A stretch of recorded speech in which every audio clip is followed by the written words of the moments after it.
Peace and love, beautiful beings. Peace and love, what it do, world. Welcome or welcome back to the God Enlightenment. It's your girl, Danae.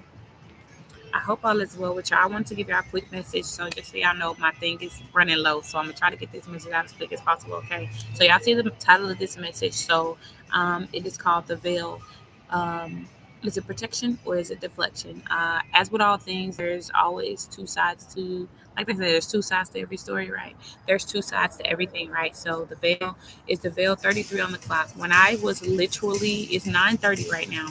But when Spirit first was giving me this message to like deliver 41 on the clock, giving me this message to deliver, it was literally 911 when I looked down at the clock. So I was like, okay, this means this is an urgent message that somebody needs to hear and receive. So let me get into the message. So there's two sides to everything, right? And so when it comes to the veil can be either used as protection or it can be used as deflection, right?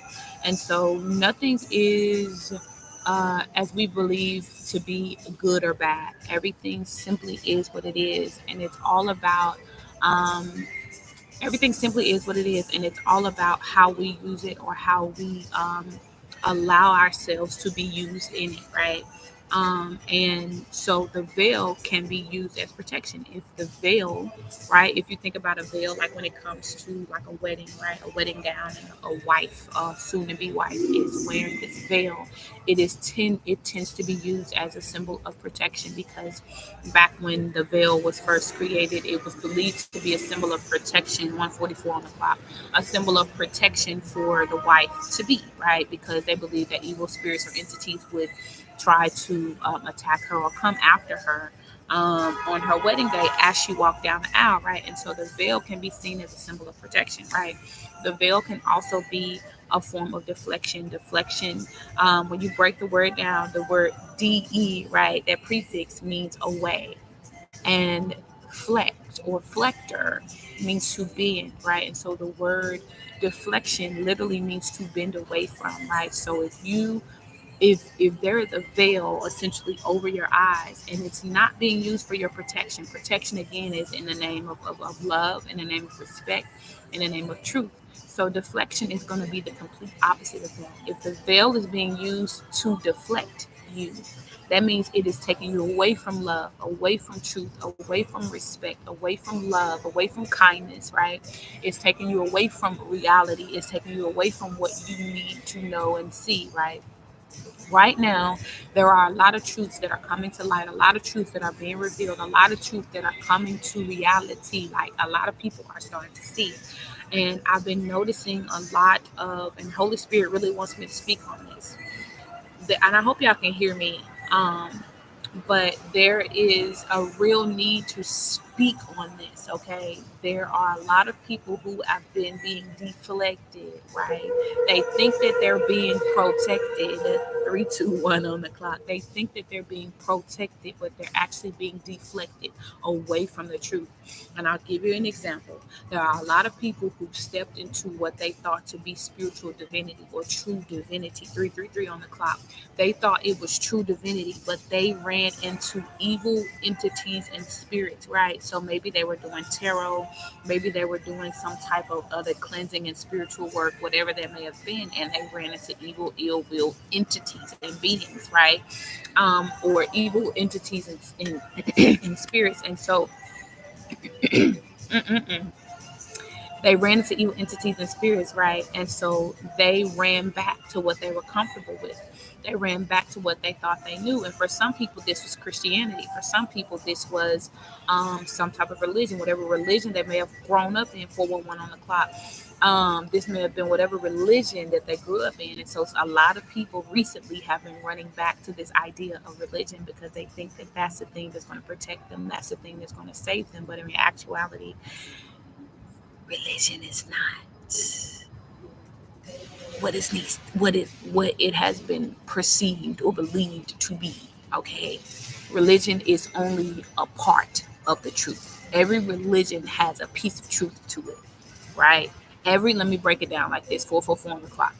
Every lie, right? Every lie, the best lies ever told, have truth in them, right? They have the most truth, right? So there are many religions that have a lot of truth in them, but every religion is only limited to the totality of itself. Okay. And so um, there are a lot of people who have been deflected by the veil, right? The veil, right? This wool over their eyes, right? They have been being deflected, bent away from the truth, bent away from reality because they're going back to what they're comfortable with. They're going back to what is familiar to them. And so I wanted to share case three different things that I've been noticing. One is people have been walking into false divinity, what people have believed to be reality or true spirituality, right? What we call spirituality, and it has scared them back into familiarity, right? Which is the example that I was just giving. Certain people may have been using whether it was 555 on the clock. That number has been stalking me. You understand me? Um, but people may have used tarot, right, for example, and thought that 606 on the clock. People may have used tarot, for example, and thought that tarot was evil. No, tarot is not evil. Tarot can be used for evil. Tarot can be used bad, right? Tarot can be or become evil or ill will depending on the person or the thing that is using it. If you are not covering and protecting yourself the way you're supposed to, if you're not cleansing yourself, if you're not purging, if you're not releasing, if you're not being 100% authentic and honest, then if you're not being 100% authentic and honest, then yes, it can become a weapon that can be used against you. But tarot itself is not evil. No, nothing, nothing that exists is inherently evil. It is all in how you choose to use it. And the example I always like to give people is the example of the knife, right? A knife can be used to cook in the kitchen, right? It can be used to slice up your fruits and slice up your vegetables, 711 on the clock. It can be used to slice up your fruits, slice up your vegetables. It can also be used, okay? You get what I'm saying? So it's all about who's using the tool. Everything is a tool. Spirituality is the ultimate tool that we get to have access to, right? And many of us have been deflected away from the truth of what our spirituality is and who we are on a spiritual level. And um, 741 on the clock. A lot of us have been being deflected from. I want to look that number up so I can read this to y'all really quickly. I'm being obedient. That number, I started seeing that number a while ago, and uh, it says this number is a sign of fulfillment. Okay, this number is a sign of fulfillment, and that part 814. That's my birthday, y'all. This number is a sign of fulfillment, and it's highlighted. It's highlighted. Come here, somebody, right? But anyway, so that's the first thing. So there's this sense of false divinity where people are being falsely led, right, into believing that spirituality or divinity is evil or ill-willed, and so they're going back into what's comfortable. The second thing is people are being feared from evolving, right? So there are a lot of things that are going on right now where people are being feared into thinking that their evolution is evil, and it's such a contradiction to me, right? It's such a contradiction. So many people are being made to believe that their evolution is evil, or that evolving is bad, or that it is wrong for them to prosper, right? It is wrong for them to desire to prosper. A lot of us have been made to believe that there is something wrong with us wanting to evolve, wanting to prosper, wanting to elevate, wanting to um, revolve around this idea of love, right? A lot of people consider it being, what is it? What is the word I'm looking for? I can't think of it, and I'm not about to chase it. But listen to me, y'all. First thing was the false divinity. The second thing was fearing people from evolving. So many people have chosen to not evolve, believe it or not, because they are afraid. They are afraid that what the thing they're evolving into is evil or ill will. And these are some of the most common beliefs that people attach themselves to that keep people from evolving. One, they think that evolution is evil. Two, they think that so they think that evolution is evil. Two, they think that divinity or spirituality is evil, and the spiritual practices that people may participate in are evil. People think things like sage or palo santos or tarot or whatever is evil, and it's not. It's all in how you choose to use it, right? Um, and then the third thing is movies and TV shows, right? There's a lot of movies and TV shows that will tell you the truth. Some of the movies and TV shows are here for protection, right? Which align with love, truth, respect, and honesty. And then there are some movies and TV shows that are here specifically for deflection, to keep you from seeing truth, right? To keep you from seeing reality. Um, just to name a few movies that align with um, a few movies and TV shows that align with protection, reality, truth, is Bad Boys. Bad Boys, there's a lot of truth, especially in this recent one. They were talking about, what were they talking about in there? Twin flames and duality and 11:22 on the clock. They were talking about like twin flames and duality. They were talking about so much stuff in that. If you go back and like rewatch it, it was the part where I'm remembering where Marcus almost died, right? But Marcus almost dies, but then he got it stuck in his head that it was like, because it wasn't his time to die yet. He was like, he thought that meant he could do whatever the hell he wanted to do and make dumb decisions and not be conscious of the things that he was doing. He convinced himself that he could do whatever the heck he wanted to do. And in the movie, they were showing you how that's not the case. Like, they were showing you in the movie, like, hey, you can't do whatever the hell you want to do just because, it's not your time yet, 12 on the clock. Just because it's not your time yet doesn't mean you can make dumb decisions. Just because it's not your time yet doesn't mean you can put yourself, or that you should, look at it, my laptop popping down, y'all. So it doesn't mean that you shouldn't that you should put yourself in situations or predicaments where you would end up potentially offing yourself, right? And so, but 12:34 on the clock, and so that was like it was like a lot of nuances in that movie, y'all.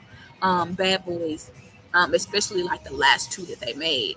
You should go back and rewatch it, right? And then to name a few more, so you have the movie Sinners. Not sure if y'all have seen the movie Sinners or not, but it's a great movie. And one of the biggest things that I noticed that they were really showing you in the movie is that you have to invite evil into your house. Evil is not welcomed in unless you welcome it in, unless you allow it in. You have to tell evil, hey, you can come on in, right? In order for it to come into your space, your home, your body, your mind, you have to give it permission, whether consciously or unconsciously.